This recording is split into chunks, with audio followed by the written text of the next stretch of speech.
All right. Good afternoon, everyone, and thank you so much for joining me on the NCAA 2023 Diversity and Inclusion Week. Today is day 3, a shared responsibility.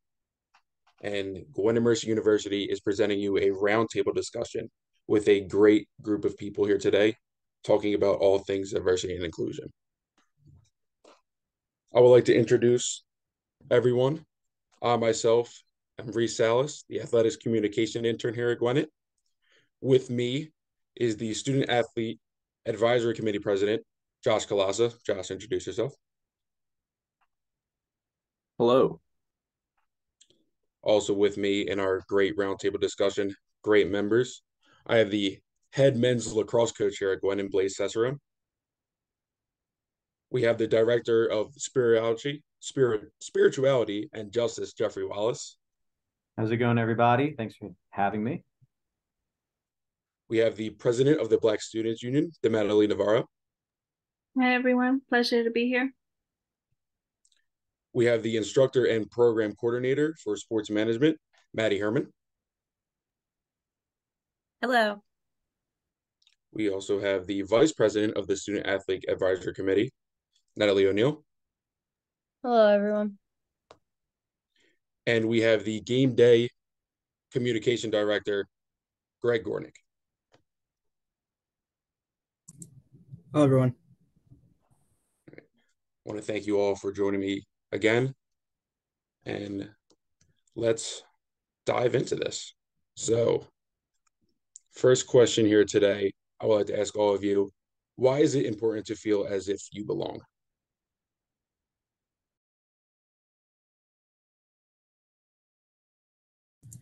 Well, I'll start.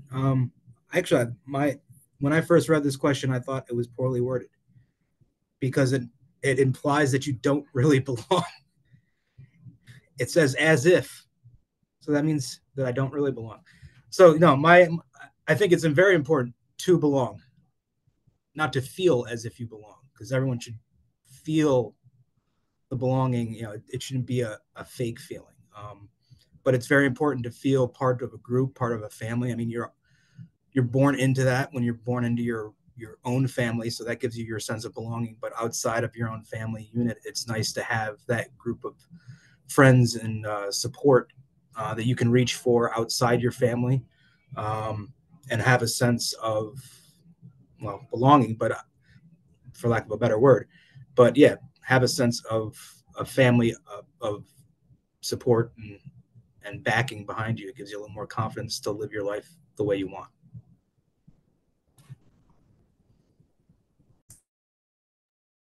I'll go next. So I could speak to this. I grew up and kind of moved around quite a bit as a kid. And there's nothing more nerve-wracking than being a new kid on the first day of school, going to a new place where you don't have any friends, right? And was very fortunate enough because if you feel like you don't belong, you're not yourself. There's no true self there. And I think once you develop that network and then you feel that you belong with another group, with the group that you're now with, it just makes you feel comfortable. It makes you feel like yourself. And when you feel like you don't belong, there's nothing worse as an individual, feeling like an outcast, right? And then you start to meet people and you develop that network and a sense of stability, kind of to piggyback off what Greg was saying.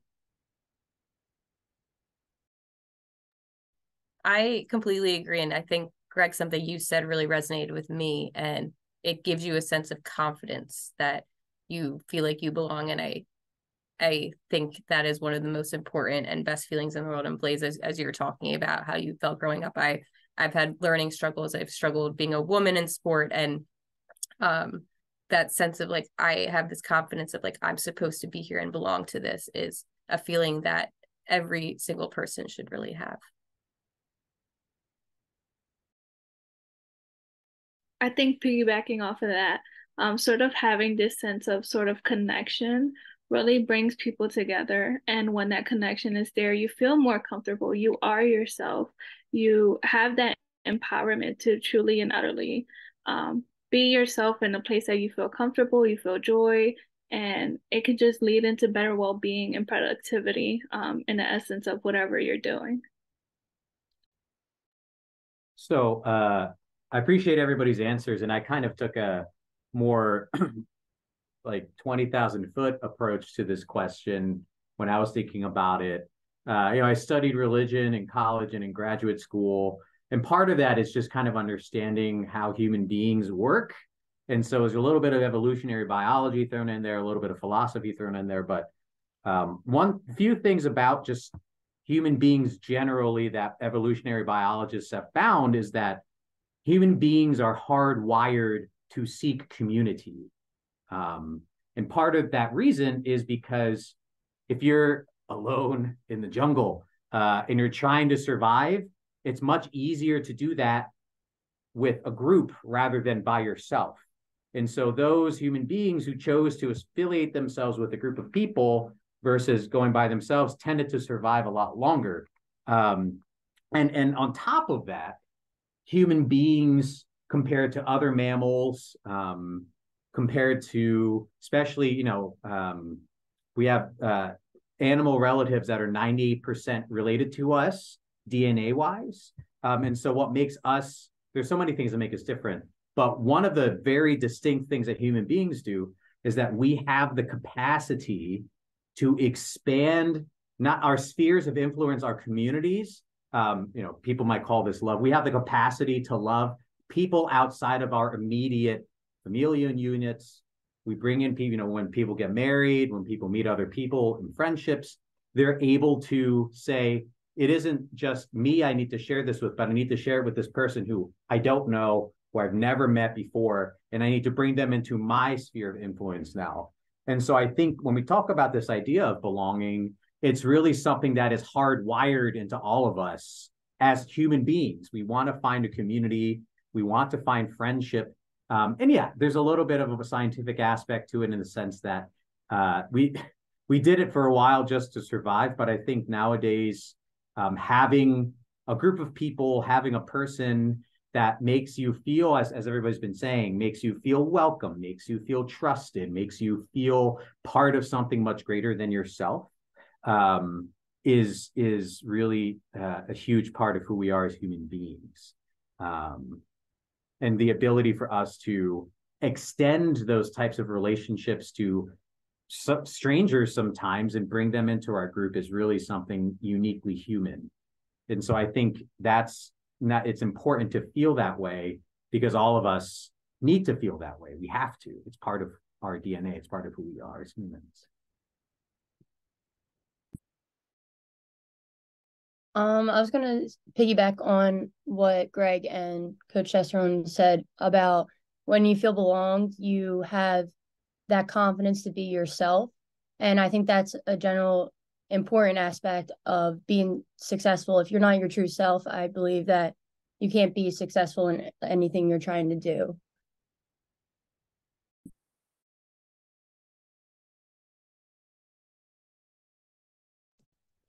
That was really awesome stuff, guys. I enjoyed all those answers. I want to just give my own meaning as to why I belong, why I feel like it is important.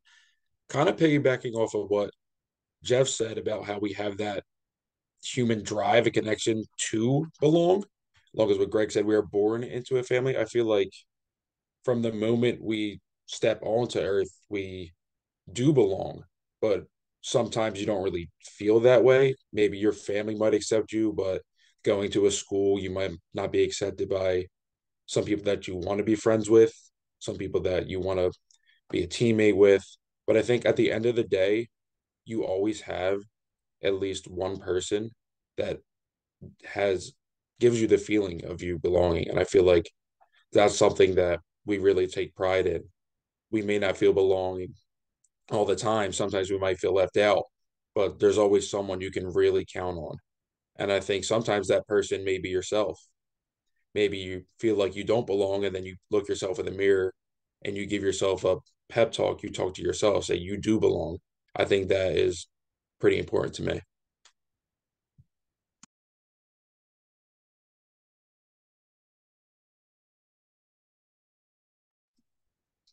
So Josh, Natalie, and Reese, like obviously with the pandemic, it was certainly kind of a crazy time for everybody, right? And it was no sense of network and community. How was that as a student? Trying to feel a sense of belonging and a sense of community or team or what in different aspects, because I can only imagine how difficult that must have been. I'll start with this. For some reason, for me, it's kind of like the opposite. I felt that during the pandemic in the beginning, when there was so little people on campus and so little people at the school, it kind of made us closer altogether. Because instead of now, even it's still Gwinnett is a very small community, it was even smaller. So the people that were on campus at the time, I got to really know on a deep level. And I feel like that has brought me so much closer to them than it would have been if our freshman year was a normal year. So I think the pandemic, instead of driving us apart, really brought us together as a family. I can totally agree with that. Sorry, Greg. Um, I came from like a small school in high school, so I was a very quiet kid. And coming to Gwinnett, obviously there's only a minimum number of people here, and like Reese said, we were always together. We made connections, we're friends, everything. From a team standpoint, it was kind of hard to build them relationships with your teammates because we were working in pods and some teammates were together all the time and some weren't. So that was a struggle, but eventually we built up to that and then we were successful. Yeah, personally, I kind of missed that whole wave for college. I was a senior in high school. So I feel like from my point of view, it was kind of just like the shift from an in-person kind of community where everyone could like talk to each other and stuff like that. It kind of like shifted to a more of an online community. So the sense of community never really left. It was just how it was presented, if that makes sense. But I feel like the constant the shift. So we were in person and then we'd go to online and then that's how we communicate for I'd say a year and a half, 2 years, yeah, something like that. But I think the shift back was also kind of an adjustment period. When I came to campus, everyone still wore masks and stuff, and COVID was still pretty prevalent. But I feel like it wasn't as big of a hindrance as it would have been for, say, Reese or Natalie.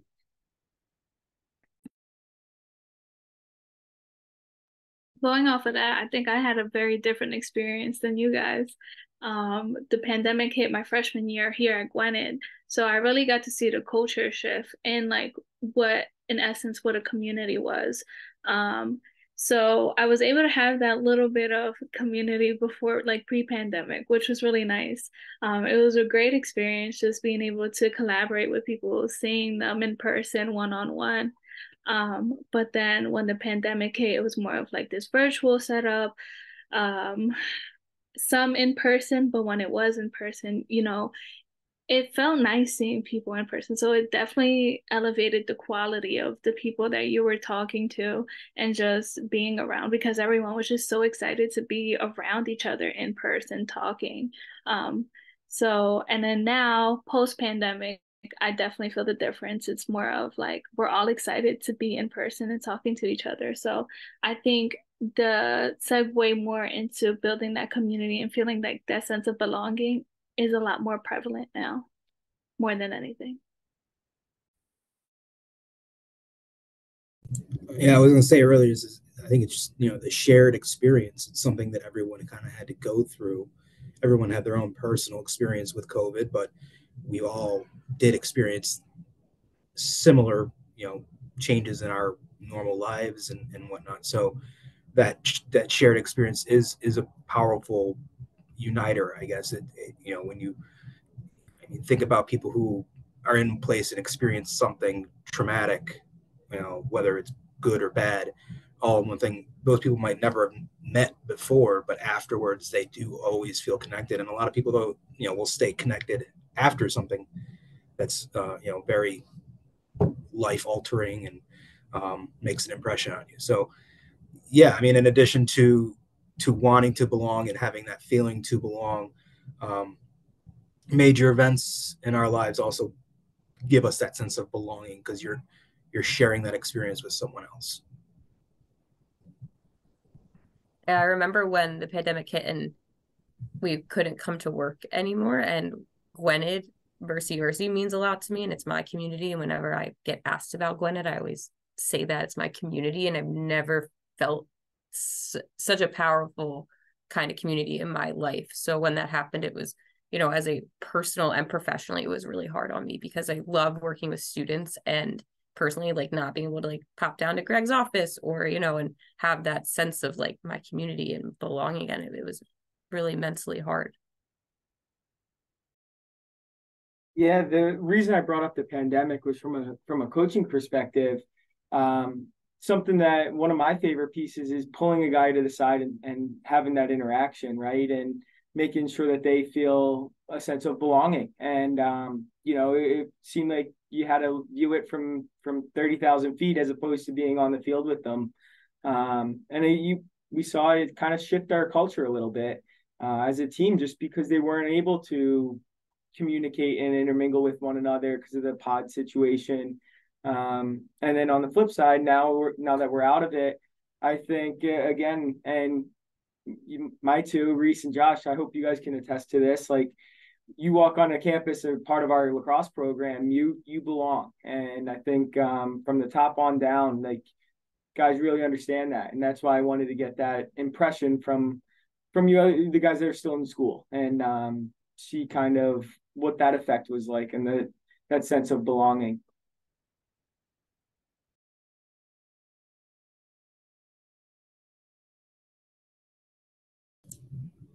I think our answers kind of had brought us onto the second question. So if we want to go into that one. Yeah, Josh, if you want to ask the second question now. Yeah, of course. This is more of a personal experience based question. So the question is, when is the time you truly felt belonging, sorry, and what does it look or feel like?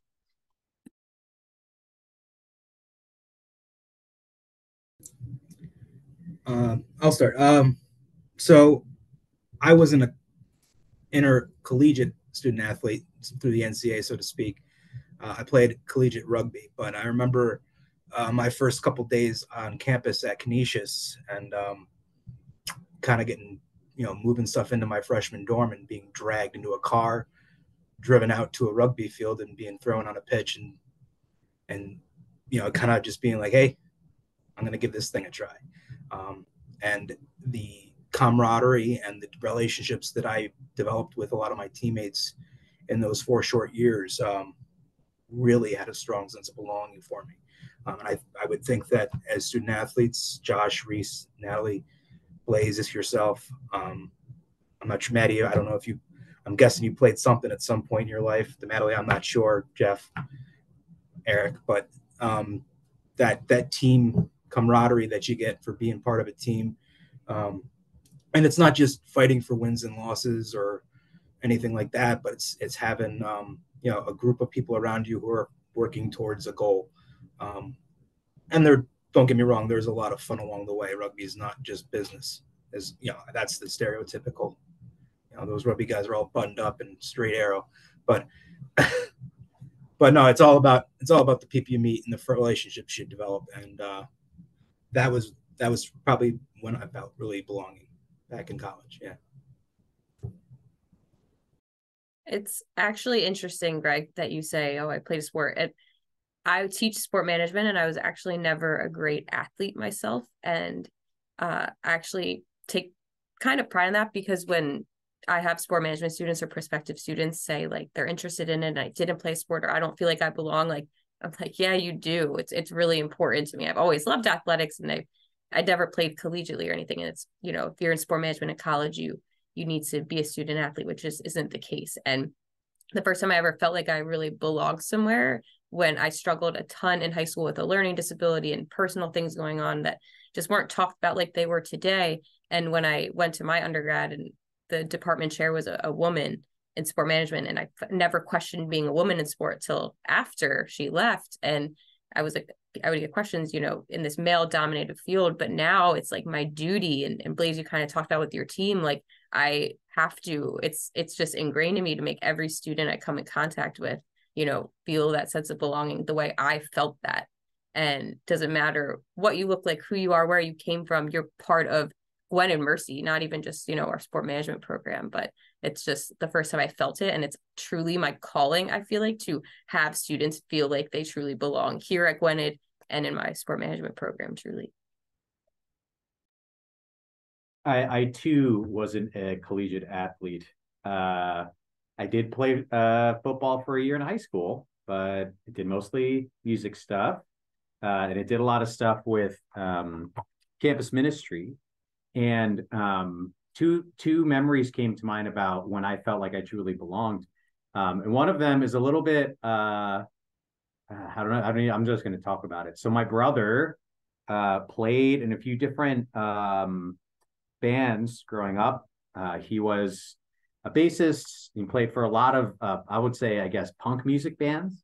And I would just tag along with him. Yeah, I was a young kid. But at every show that I would go to, small clubs, I never felt like I was ever excluded from being there. And this wasn't like I was going to a social club.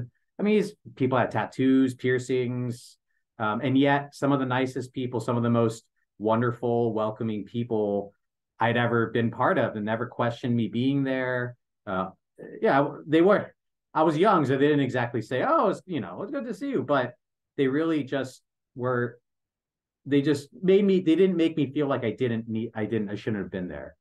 And I've never forgotten that sense of community, and it led me into, I think, a deeper experience of my faith when I experienced it when I was in high school.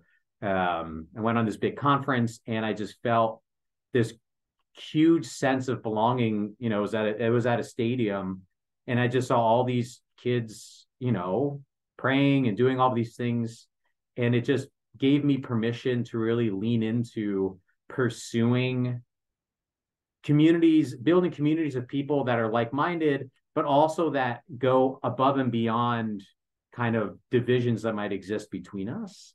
The way I like to think about it is it showed me that I could be part of something much greater than myself, and that I could contribute to that, not just feeling that, but that I was also part of that too. And so I think feeling like one belongs, feeling like I belong, is not just that, oh, I can be my whole self here and I'm welcome in this place, but also that my voice is included and it is welcome, and it also has the ability to contribute. So I think for me, in those moments where I felt belonging, I felt both welcomed and affirmed, and really brought more confidence in myself and in who I was and who I wanted to be. Jeff, I agree. I think that sense of belonging, right? It gives you the ability to lean into what makes you you, right? And I think it exemplifies those factors. And when you don't feel it as if you belong, you try to shy away and you kind of shelter yourself away from pursuing the things that make you you. For a personal experience, when I moved halfway through my freshman year of high school, and I'll never forget to this day, I played football in high school and walk into the locker room, and the starting quarterback says I was in the wrong locker room. And so I didn't feel like I belonged. And he turns out he's one of my best friends to this day. But at that moment, that stuck with me, and I'll never forget it. And hindsight, a couple months later, was a member of the team, put in the work with those guys every single day, and ended up meeting my best friends.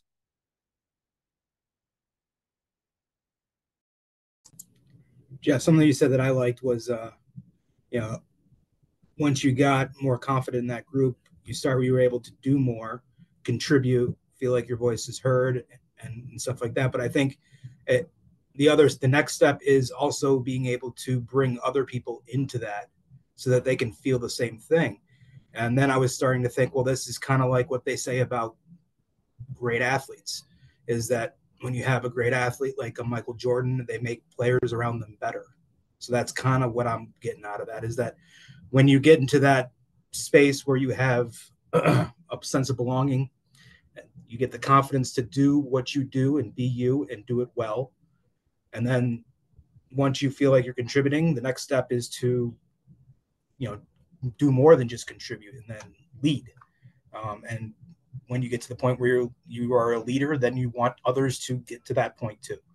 So that's kind of like the natural progression of this belonging. It builds confidence, it builds leadership, it builds character, and then it creates more community. It builds upon itself, and I think that's a great thing. From a student standpoint, when I was going through the process of figuring out where I wanted to go for college, I was always a small community type person. So coming to Gwinnett, I picked this school because it's a small community, and also you're not just a number, and your professors, your coaches, everyone, they're always checking in on you, make sure you're set up for success throughout your years at college. Yeah, I'm in a similar boat as Natalie. Like, just picking Gwinnett. I come from Philly. I'm still here. But I went to a big school. But that sense of community really was brought in when I had toured Gwinnett, and I was able to see, like, oh, okay, this is a little smaller community. I like the little connections that are forming.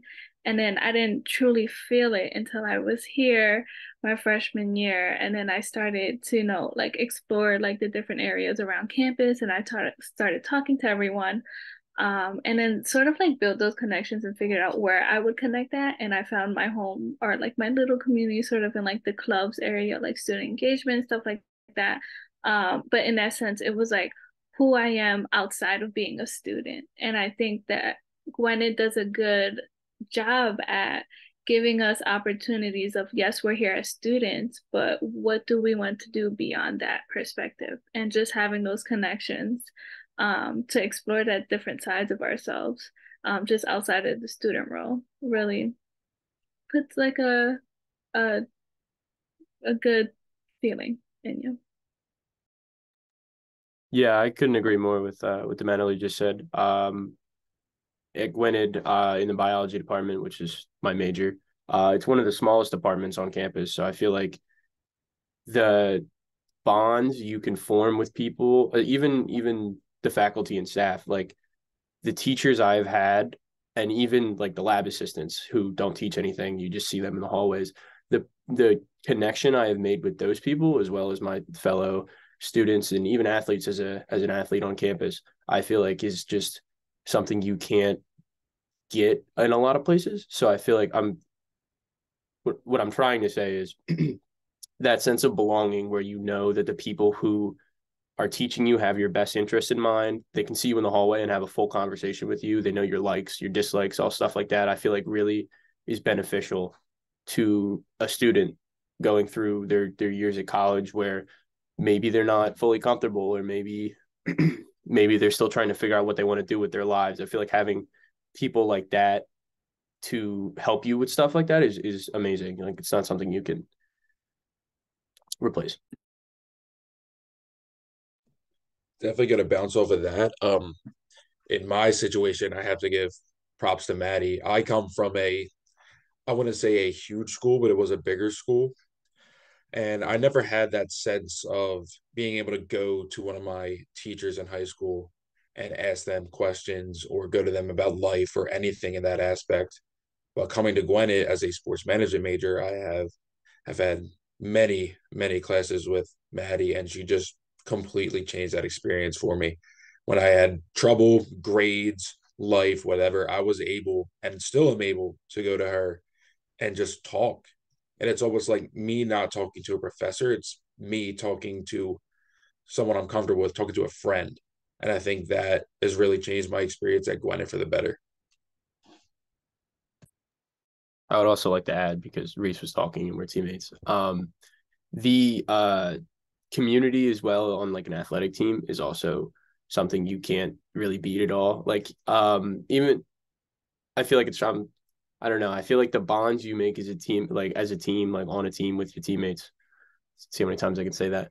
But I feel like that's also something that's like invaluable. Like in high school, my team was not close at all, so I didn't have that kind of culture going into it. But now, as Coach Blaze was saying earlier, I can see upwards of like 5, 10 people on my team a day on campus just walking around, and I can talk to them, just like normal conversations with people that I play with on a daily basis. So that's also something that is that helps me in a personal sense with like a feeling of belonging. I live with 5 of my teammates right now, and that this is like it helps me affirm like this is where I belong. Like I made the right choice when I came here.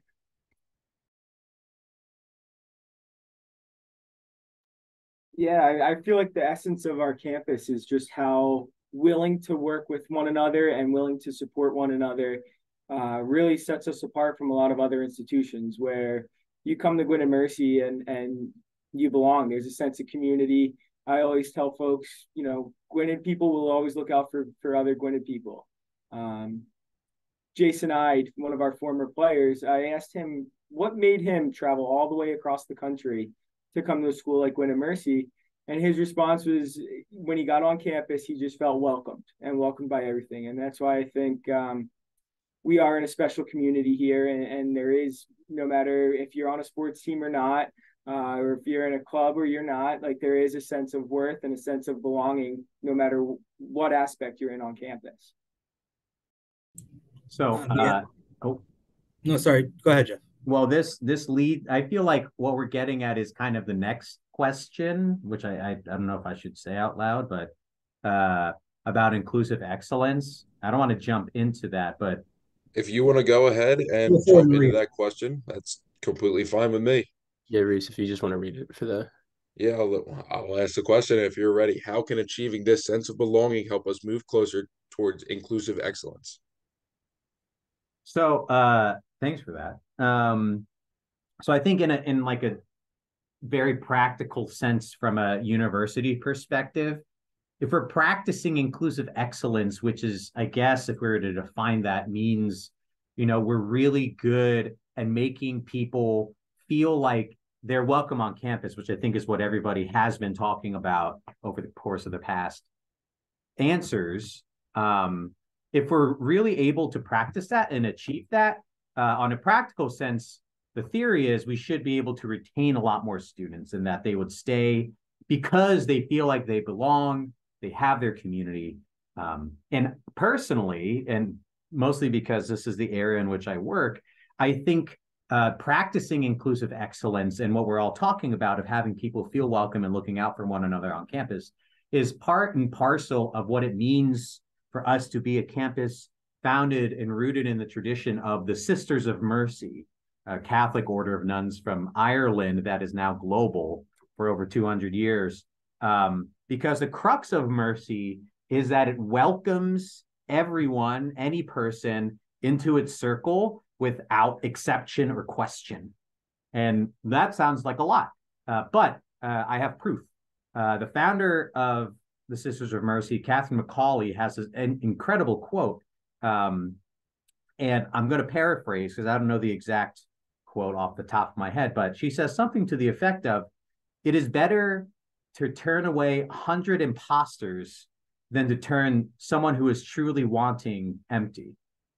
So it's better to welcome people who might be faking it rather than say to somebody, you can't come, and they're actually the person that needs it.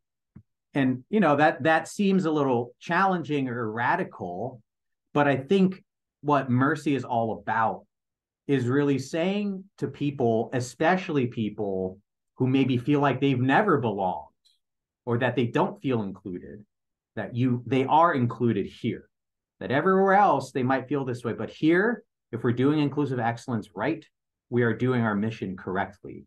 And so I do think that when we do practice mercy, and I've seen it in athletics, I've seen it across campus, when we do those things and we make our students and we make our communities feel like anybody can participate in them, then we are really practicing inclusive excellence well. And I think as hopefully Blaze and Maddie and everybody who's just talked about it, Natalie, Josh, Natalie, hopefully we're doing that well.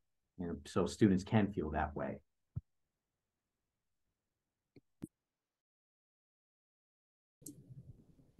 Yeah, I was saying that I I agree. It's Mercy and Gwen and Mercy and our mission here, and the kind of the objectives of this social media campaign in general, really do align, and that's kind of one of the things we're exploring and we're going to put out there during the week next week.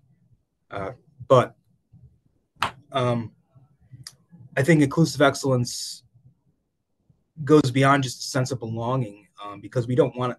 There's more to it than that. I think inclusive excellence also, we want to give people a sense that it's so it makes it much of a global term. I think like it's more than just belonging to a smaller unit or feeling like you have a smaller unit.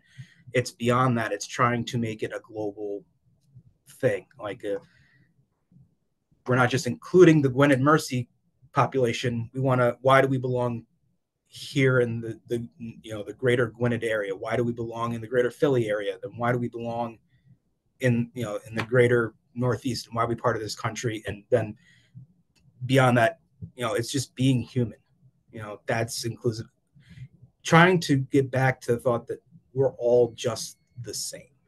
So inclusive excellence, I guess, is to me is almost trying to go backwards, because we've done so much. Everyone tries so much to differentiate themselves and whatnot, and I guess show why you're special. But we remember that we're all special, and that at its essence is what we need to realize in order to make inclusive excellence. Like everyone needs to be treated as though they belong, because if not everyone is belonging, then we'll never get the inclusive excellence we're looking for.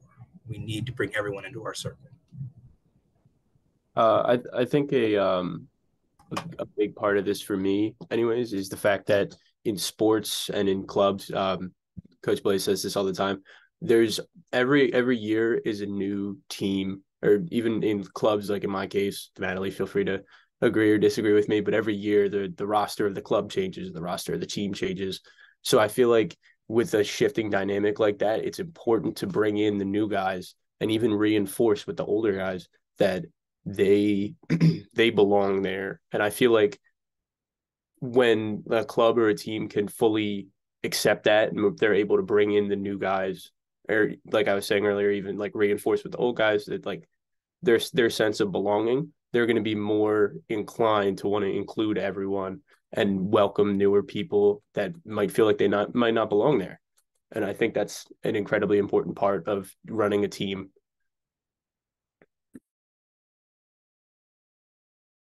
Yeah, I can 100% agree with Josh. Just having sort of not the turnover, but you have people that are graduating, they move forward. You have new people coming in. So, I think we're at that point in the semester where it's a balance between, okay, this is what we have established, and then we're integrating the new people as well, giving them a chance to sort of be themselves, but also be a part of this community. And this sort of connects with the inclusive excellence, because in a way, it just sort of melts together to show that yes, this is how it's established right now, but this is how you can change it in a sense and make it better for everyone. Yeah, I love. Go ahead, please. Okay, thank you. I think it's a really quick one. I think inclusivity promotes community, and then community will then promote culture. And when done appropriately and correctly, that's when you pull the best out of the individual. I just echo both what Coach said and Damali. Like I always talk, Reese, you hear me talk about this all the time, that I care about you guys as people more than students. And that's where that, oh my gosh, I want to make sure I say the word correctly, but that's where that inclusive excellence comes from, right? We talk about graduating distinctive Mercy graduates. That is all encompassing to me. And all of you guys are students and faculty and staff here. Like we are part of this, and we are helping build that. And that is what makes, I feel, Gwen and Mercy have such inclusive excellence, truly.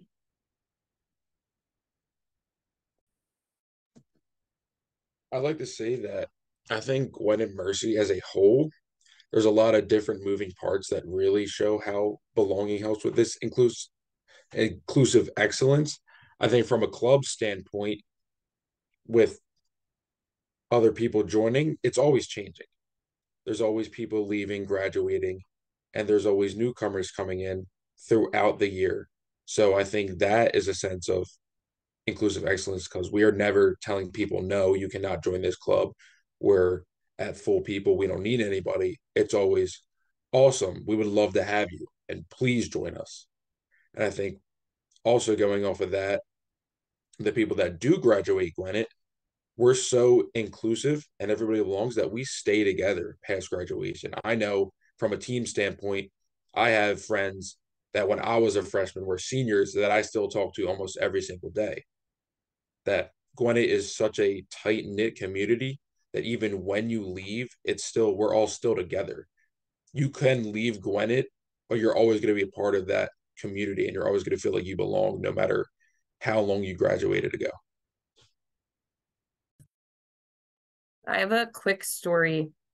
A student that is with the Red Sox, Boston Red Sox right now, in her interview she said that they asked her what mercy was and what that meant to her. And she's explaining how it's impacted everything she's done here and in her career and with our Sport Business Association, how they did a leveling the playing field sports equipment donation and talking about the importance of that. And they told her later that because of mercy and that excellence she had from that, it's one of the reasons she got the job and how distinctive that was to her and how different that made her stand out.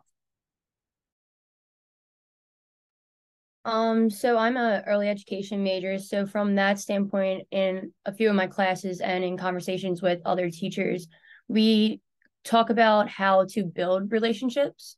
And in a classroom standpoint, you have to build a community and environment so we can work as a team and we'll be successful through that. So how you start that from day one will dictate how that success will lead you throughout the years and school year.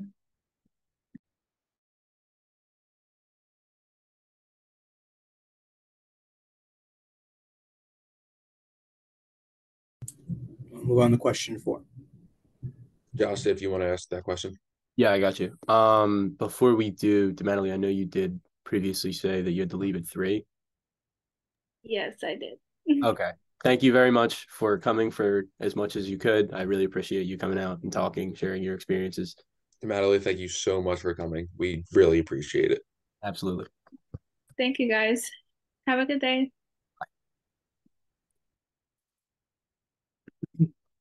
Yeah, I was watching the clock for that one. All right. So the fourth question is, what can our campus or conference do more or less of to achieve belonging for student athletes, administrators, coaches, community, etc.?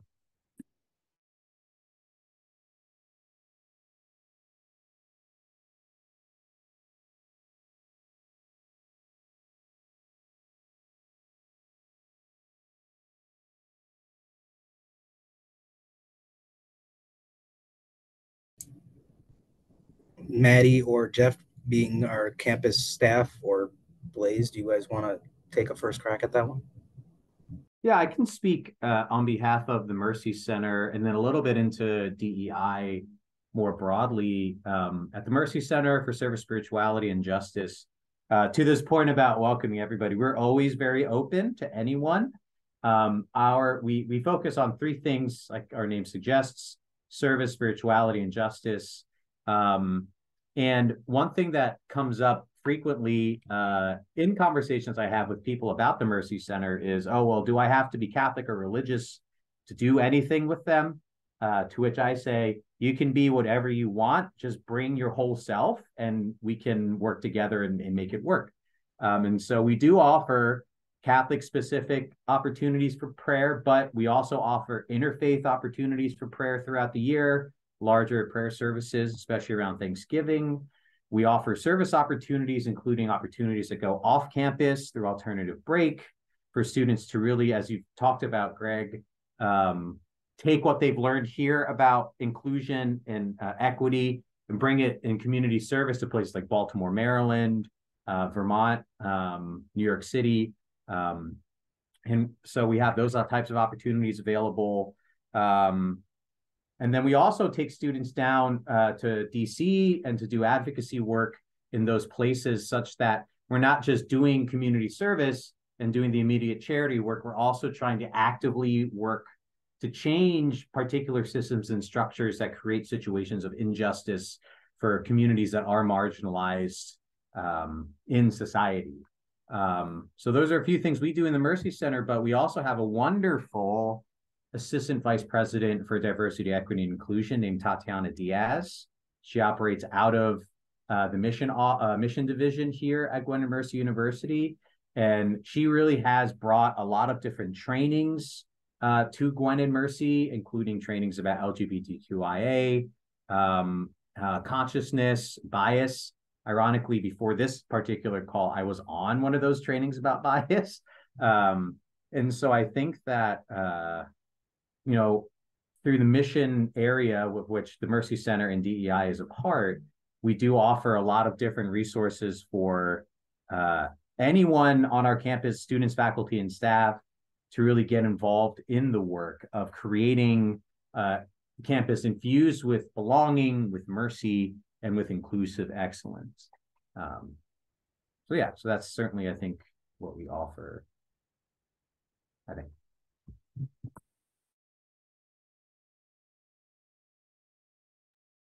Yeah, I'll go next. So I think to tie it off of Jeff, is our students utilize the resources that we have here. We have just about opportunities for everything you can imagine. After my senior year, I did Jeff and I were talking about it briefly before, I did the Dublin pilgrimage, and it was one of the most eye-opening learning experiences I've ever had. And it was, not only did we get, I was the only guy from Gwynedd Mercy, so I was just with 9 other females from all walks of life, and got to know them very well. And then students from Georgian Court, Misericordia, all resources that we have, all programs that we have here at Gwynedd Mercy, that if students utilize more, will go a long way in terms of just general growth and development, but also that inclusivity aspect where ties everybody else in.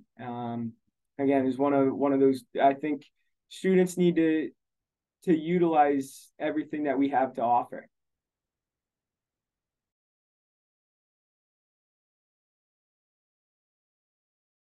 I think to go off that, I was given the opportunity over the summer to participate in the Weaving Equity Leadership course, which is ran by Tatiana Diaz. It was a wonderful course. But I feel like that just kind of emphasizes the amount of opportunities that we as students are given to further educate ourselves with stuff like this, and how important it is to discuss topics and learn about them more. A lot of the topics that are really important for DEI in general, I was kind of unfamiliar with until I took the course. So it was great to have that opportunity to kind of grow as a leader with my own club and get to know more people that are in a similar position as me. I think that was really eye-opening. Piggybacking off what Josh said, 2 years ago, I actually did the same course that he did with Tatiana, and it kind of was an eye-opener. And just, we were talking about biases, and everyone has biases throughout their life, just where you're from, like your experiences in life, and just the sense we have to be open to learn every day. There's an opportunity to learn about someone and their life back home, or just learn about that. And every day you have that opportunity to learn, and you should be open about that. Natalie, I think that was actually a perfect segue into our next question. If you guys don't mind me asking that now, just going off of what Natalie said, I think it's perfect to ask now. How can individual teams work to address and combat unconscious biases that may be present? So, Reese, I think this is an interesting one because we're kind of looking at this from the negative, what can happen if we create these groups and these communities and then we forget what the groups and the communities are about. When if you start to get in groups and communities and then you start creating biases and then you start creating exclusivity and reasons as to why this person can't belong and why that person can't belong, that gets very dangerous. So I think kind of where this question leads is like, it's really important to keep that sense or that awareness in your head that the whole reason that you're creating a community is to provide community. So when you start having unconscious biases and you start pushing people to the fringes because of this or that, you've kind of lost your sense of community as a community. You will start making people feel unwanted and unbelong, like they don't belong, and that kind of goes against everything that you're trying to start to begin with. So, yeah, I think that's just it's something that you got to keep it in the back of your mind at all times. Like, hey, yeah, it's nice that we have this group, but this group can't be, it can't be something that we don't want it to be. We got to make sure that we continue to present it in a way that it was presented to us, because that's what made us want to be part of the group. It's what's going to make others want to be part of the group down the road.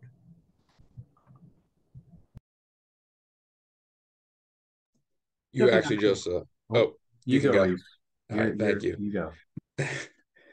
Greg, you actually just stole the words out of my mouth there. I was going to say, like you said at the end, how these groups were presented to us when we finally joined. We need to be the same way, because if we have biases against other people that were once in our shoes, we're obviously going to exclude people. If you look at everybody as it is yourself, treat people how you want to be treated. When you see people that maybe don't look like you, maybe aren't the same gender, maybe don't act like you, but still want to be a part of your group, you need to put those biases out the window and say, hey, this person wants to be something that I'm a part of. I should, with open arms, welcome that person and have them join a group that I'm a part of and join a family in a sense. Because everybody in your family, even though you're related, you're not all the same. You can have your dad, mom, sister, brother, cousins, whoever. You guys are blood related, but you guys aren't going to all be the same. I think that's the same with teams and clubs and different groups. You guys aren't related, so that's even more of a stretch of being different. But I think being different in a community while still being together, it what makes a community very strong, because you have these people that aren't like you in certain aspects, but in one aspect, you guys are a family and you guys need to stick together. And if other people want to join your family, you welcome them how you were welcomed. Yeah, and I love where this conversation is kind of starting. And I think, talking about differences and trying to work towards, pushing your biases out and acknowledging them and saying, okay, well, this exists, but it's not the reality. And I think part of combating that includes openly affirming different identities that may be in your group, on your team. For example, if there's students maybe who are Muslim, who maybe during a particular season are playing sports, but it's Ramadan, and so they have to fast. Not simply just saying, okay, well, X player has to fast, so therefore I'm going to just do but like openly affirming that it is more than welcome for that person to do that on the team, and not just from the players, but from the coaches, and really just being very upfront about that. I've had conversations in the past where people try and shy away from saying, oh, well, we don't really talk about this, we don't talk about that, we don't talk about this person and what they do, they just do it and we just tolerate it and that's fine. I think when we can start to openly affirm somebody for who they are and say they practice this thing, and that is not just fine, but it is a really important aspect of who we are as a team and a community. I think that's one way in which we can start to address biases, and then really just creating really low stakes opportunities for conversation with people on your teams. So like, hey, after practice is over during the week, find a time to meet with your teammate and just get to know them. I'm sure, again, I wasn't an athlete. I'm sure y'all know each other in ways that I could never imagine, but how often do you guys take just time to go get coffee together, one-on-one? Hey, how's your life going? Tell me about that. Why do you do this? Why do you do that? Really kind of understanding a person for who they are and their story. And then also recognizing perhaps there might already be things that you do as a team that are actively combating bias. And maybe you just don't name it as that because it's so second nature.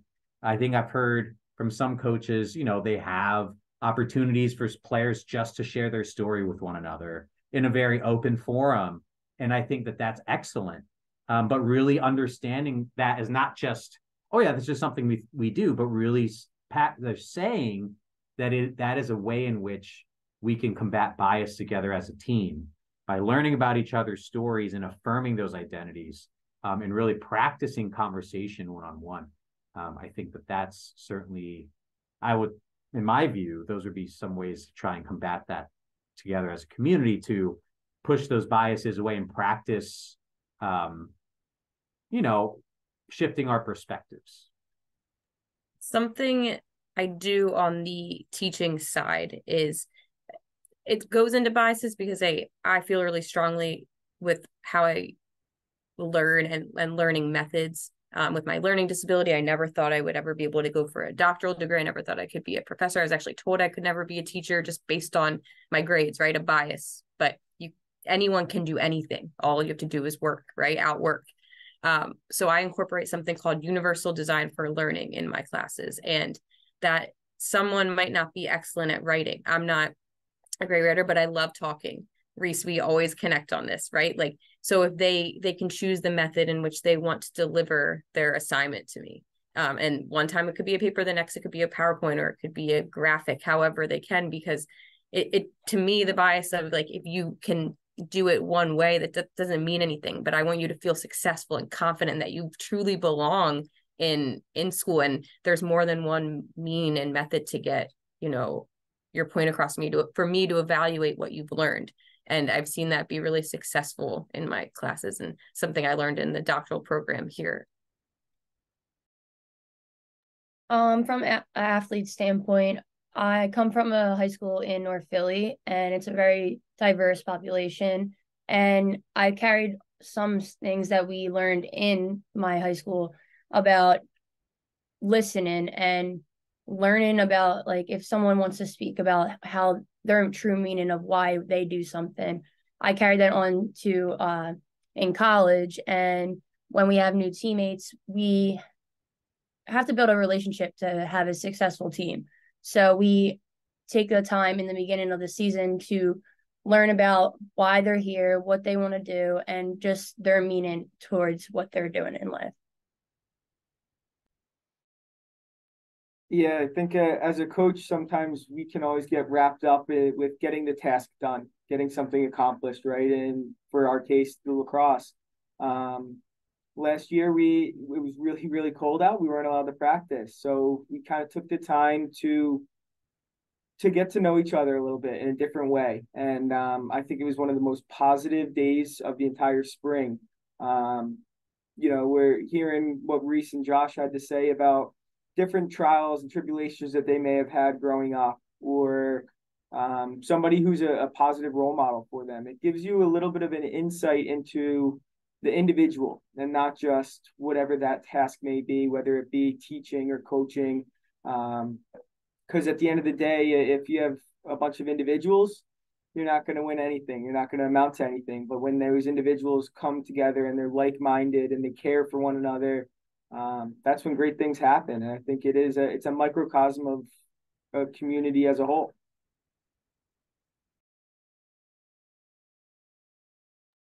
Yeah, I think to kind of piggyback off that and kind of encompass Jeff, your answer to the first question, I feel like humans, like you said earlier, are very social beings, but it's also important to recognize when a social community kind of becomes a clique. And I feel like the me and mine mentality, where they don't want to let new people in or kind of reach out of their own like inner circle, I feel like is very harmful to communities as a whole.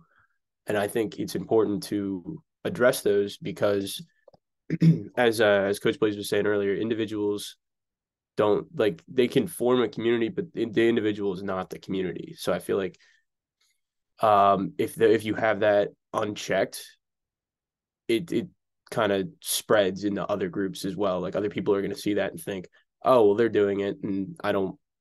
Why shouldn't I? And I think that kind of ruins the whole idea of inclusivity and the whole purpose of the DEI message we're trying to spread.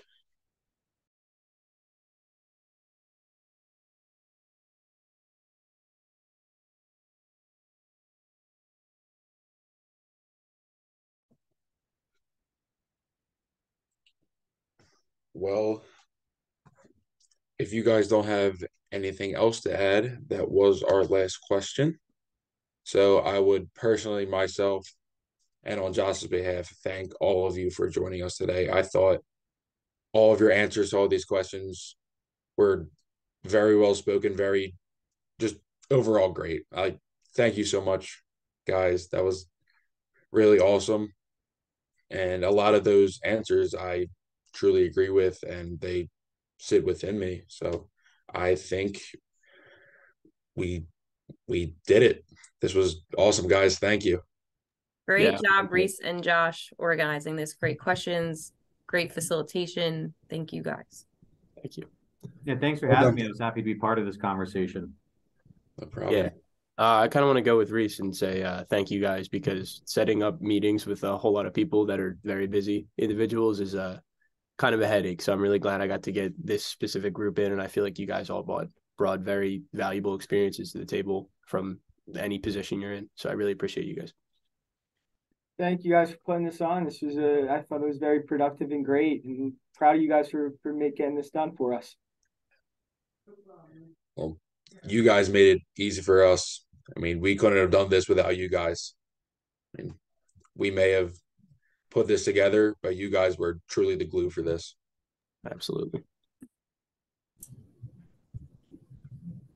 Well, thank you, everyone. It was very well done. I'm happy to have everyone here and contribute. We're going to probably have everyone kind of like leave the room except for kind of myself, Reese, and Josh. Eric, you're welcome to stay if you'd like. But Reese and Josh are going to do a little reflection. Yep. We're going to also record just some plugging of these resources and services that are available in the Diversity, Equity, and Inclusion Office, because unfortunately Tatiana was not able to join us for the conversation today. But we want to make sure that students who do watch this still have the ability to know where to go when they're looking for diversity inclusion resources and services on campus. So thank you all for joining us. I appreciate your time. Reese and Josh, you guys did a wonderful job, and we'll wrap this up shortly. And then you'll see the finished product on Thursday. Thank you so much. Really Go appreciate it. Phillies. Go Phillies. Thank you, guys. You guys are awesome. Thank you. All right. Day 3 in the books. Josh, how did you feel about that discussion? I think it went better than we could have asked for, honestly. I'm really glad we got to have that specific group in. I feel like everything they brought to the table was unique. Everyone had their own experiences to share. So I think it went really well. How about you?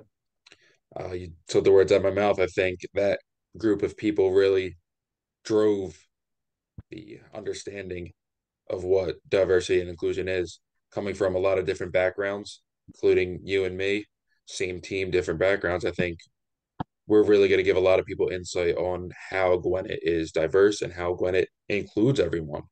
So I think we couldn't have asked for anyone better. I think every question, every answer, we hit the nail in the coffin for it, so to say. I think it was a great reflection. I don't think we could have done any better. That was perfect. I agree completely. I'm sure a lot of you are wondering how or where you can go to learn about D&I on campus. So, Gwinnett Mercy University is dedicated to providing a space of all walks of life. Through partnering with the Office of Diversity, Equity, and Inclusion, a 3-year roadmap that is updated with progress reports regularly was created, which can be viewed on our school's website under the About tab. That website is www.gmercyu.edu. We also provide leadership opportunities to students with our Weaving Equity program, which educates students on how to serve as a better leading in a diverse world. Gwinnett Mercy University students are also committed to our DEI pledge. Our campus supports many identity-based clubs to allow students to come together and spread awareness on a campus-wide level. Some of these clubs are the American Association of University Women, the Asian Students Association, the Disability Pride Club, the Black Student Union, and the Pride Alliance. If you have any questions or concerns regarding DEI matters, you can contact Tatiana Diaz, who could not join us today, but she is the Vice President of the Diversity, Equity, and Inclusion on campus. Her email is diaz, diaz.t@gmercyu.edu. Once again, I would just like to thank all of our roundtable members for joining us, and I would like to thank all of you who have tuned in to watch this today. This again, I'm Reese Salas, the Athletics Communication Intern, joined with Josh Kalasa, the SAC President. Hope you guys all have a great day today. Hope you learned about diversity and inclusion, and I hope you do your part on campus. Go Griffs. Thank you guys. Go Griffins.